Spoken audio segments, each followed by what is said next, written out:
Hello students. इससे पिछले video lecture में हमने आर्थिक विकास का माप शुरू किया था और आर्थिक विकास के मापकों के रूप में हमने बात की थी राष्ट्रीय आय के द्वारा और प्रति व्यक्ति आय के द्वारा आर्थिक विकास का माप। इन दोनों मापकों के कुछ हमने फेवर में आर्गुमेंट्स पढ़े और कुछ इसकी लिमिटेशंस या आलोचनाओं की भी बात की।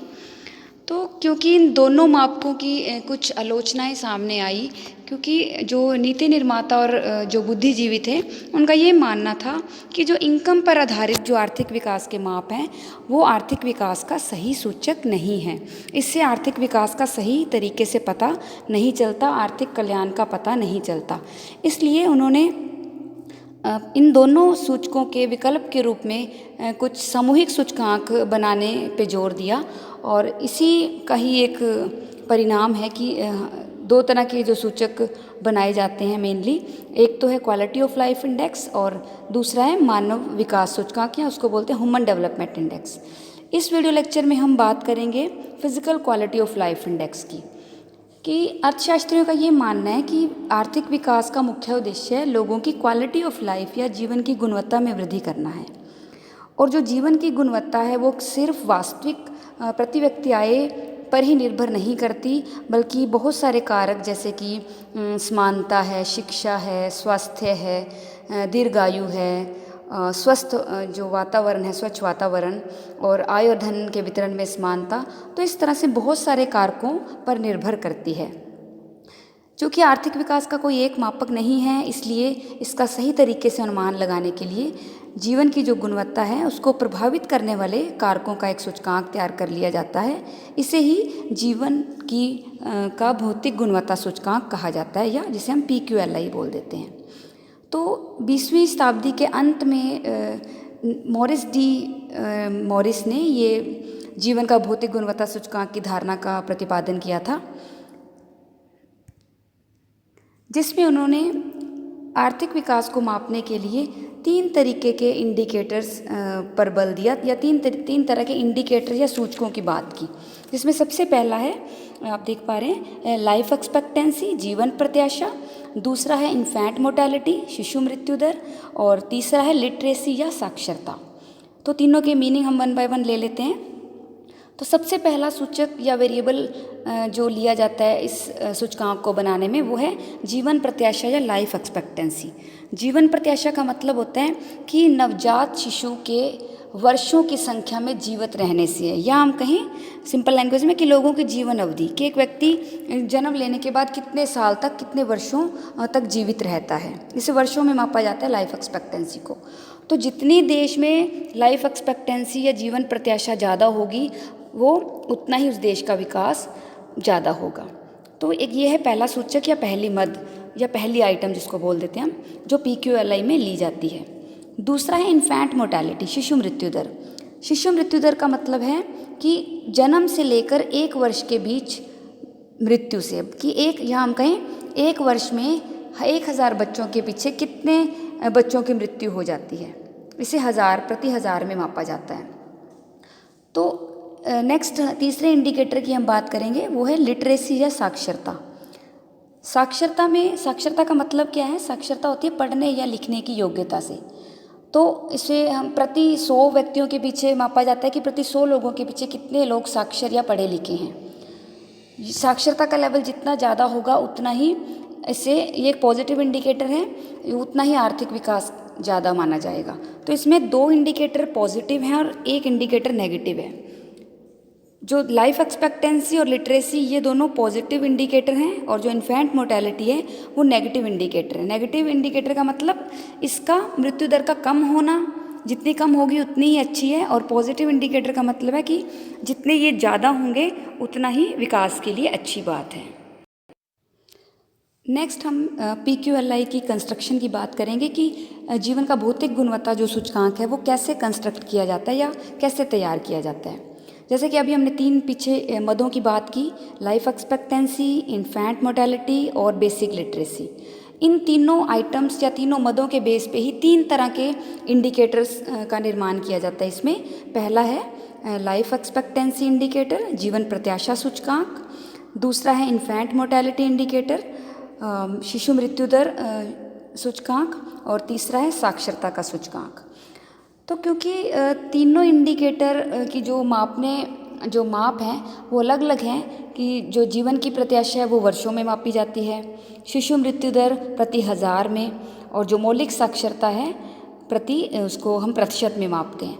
तो अब PQLI का कंस्ट्रक्शन करने के लिए इन तीनों इंडिकेटर का एवरेज लिया जाता है, लेकिन इनका हम योग या जोड़ नहीं कर सकते क्योंकि इनके जो मापक हैं वो अलग अलग हैं। इसलिए कंपैरिजन के पर्पस के लिए हमें क्या करना पड़ेगा, इन सबको सामान्यकृत या जनरलाइज, यानी इसको हम बोलते हैं नॉर्मलाइज फॉर्म में कन्वर्ट करना पड़ेगा, तभी हम इनका एवरेज ले सकते हैं।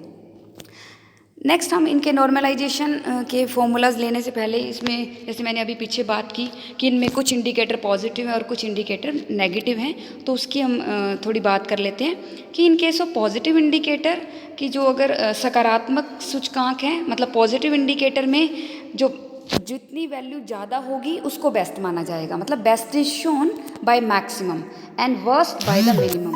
और जो वर्स्ट है, जो मतलब जितना कम होगा, मतलब जितना मिनिमम है उसको वर्स्ट या अच्छा नहीं माना जाएगा या बुरा माना जाएगा जिसे हम कहें। लेकिन अगर नेगेटिव इंडिकेटर की बात करें, नेगेटिव में मिनिमम होना बेस्ट है और मैक्सिमम होना वर्स्ट या बुरा है। नेक्स्ट एक टेबल का निर्माण किया है मॉरिस ने, जिसके बेस पे इस PQLI का कंस्ट्रक्शन किया जाता है।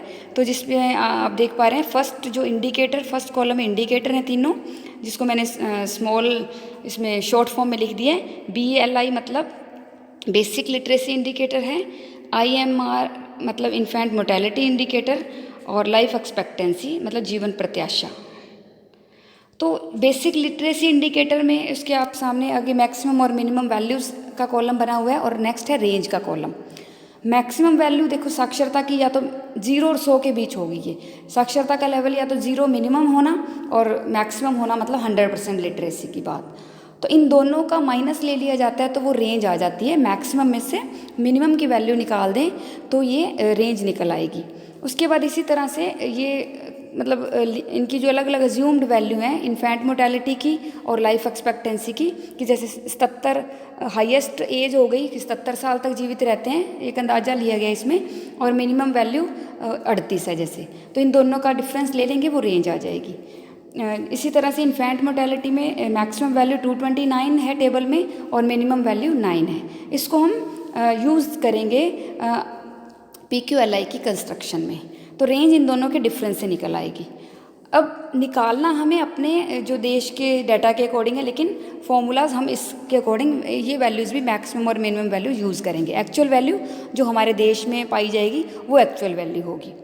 तो अब जैसे मैंने पीछे बात की कि जो पॉजिटिव इंडिकेटर हैं उनको निकालने का फॉर्मूला अलग है, उनके अचीवमेंट लेवल निकालने का फॉर्मूला अलग है, और नेगेटिव इंडिकेटर की जो का उपलब्धि का स्तर निकालने का फॉर्मूला अलग है। ये फॉर्मूलाज आपको लर्न करने पड़ेंगे। जैसे कि आप देख पा रहे हैं ऊपर स्पेशली इन दोनों के अलग अलग फॉर्मूलाज है, ध्यान रखना है आपको। पॉजिटिव इंडिकेटर मैंने बता दिए 2 पॉजिटिव हैं इसमें, और नेगेटिव इंडिकेटर मृत्यु दर वाला, शिशु मृत्यु दर वाला नेगेटिव इंडिकेटर है, उसके लिए नीचे वाला फॉर्मूला यूज़ किया जाएगा।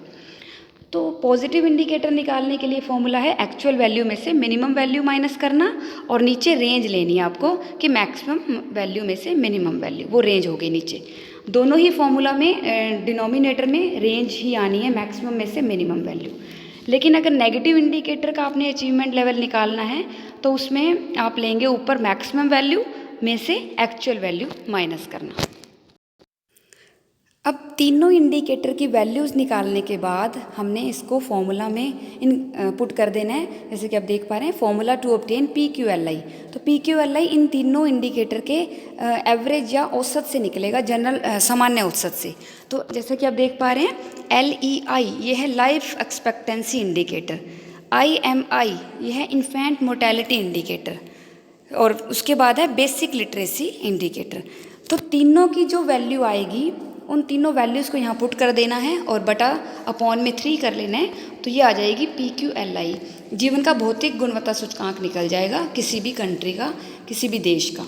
तो जैसे आप एग्जांपल देख पा रहे हैं, मान लीजिए इंडिया के संदर्भ में हमने लिया कि मान लो लाइफ एक्सपेक्टेंसी इंडिकेटर 75 है, IMI 40 है और बेसिक लिटरेसी 65 है।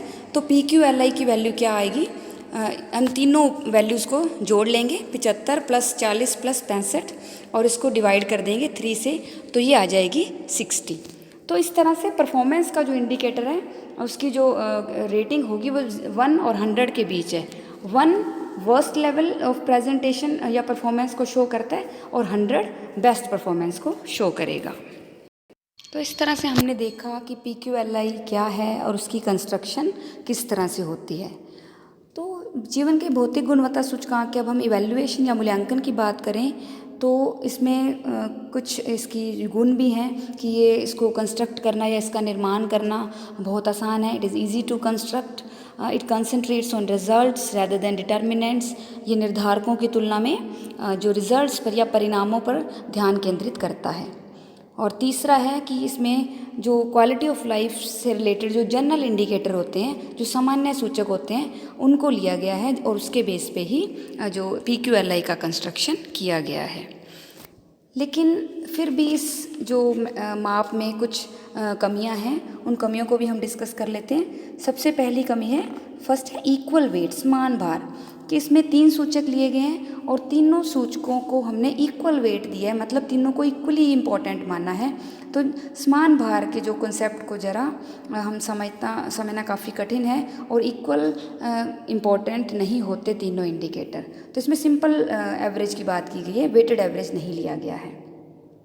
दूसरी बात है यूजेज ओनली 2 हेल्थ इंडिकेटर्स, कि इसमें सिर्फ 2 ही स्वास्थ्य से रिलेटेड सूचक लिए गए हैं। एक है जीवन प्रत्याशा और दूसरा है शिशु मृत्यु दर, जो कि आपस में एक दूसरे से इंटर रिलेटेड ही दिखाई देते हैं। तीसरा है एग्रीगेट इन नेचर, कि ये जो सूचकांक है पूरे जो देश है उसके लिए पूरे देश का सूचकांक प्रस्तुत करता है। एग्रीगेट है नेचर में, मतलब इसमें ग्रामीण और शहरी क्षेत्रों के बीच आपको पता है काफ़ी डिफरेंस होता है। तो इसमें ग्रामीण और शहरी क्षेत्रों के बीच होने वाले लाभों के विभाजन के बारे में कुछ भी नहीं कहा गया, लेकिन इसका अलग अलग एरियाज़ में अलग अलग प्रभाव पड़ता है। नेक्स्ट है केवल 2 सूचकों पर बल, एम्फेसिस ऑन 2 इंडिकेटर्स ओनली, कि ये जो सूचकांक है वो जीवन की गुणवत्ता के केवल 2 वर्गों पर ही बल देता है। एक तो मेन लॉन्गेविटी, जीवन की जो दीर्घ अवधि है, और दूसरा है लोगों का ज्ञान में वृद्धि। तो आर्थिक कल्याण के सिर्फ 2 ही मेन वर्ग नहीं होते, या आर्थिक कल्याण सिर्फ 2 तरह के इंडिकेटर पर ही निर्भर नहीं करता। ये बहुत सारे और इम्पोर्टेंट वर्गों की भी अवहेलना करता है, जैसे कि इनकम है, रोज़गार है, और सोशल और जो पॉलिटिकल जो जिसको हम फ्रीडम बोल देते हैं वो, और इसमें एनवायरनमेंट की भी, स्वच्छ वातावरण की भी कोई बात इसमें नहीं ली गई है। तो ये सिर्फ 2 इंडिकेटर पर बल देता है, इसलिए भी आलोचकों ने इसको क्रिटिसाइज़ किया है। इससे नेक्स्ट वीडियो लेक्चर में हम बात करेंगे ह्यूमन डेवलपमेंट इंडेक्स की। Thank you.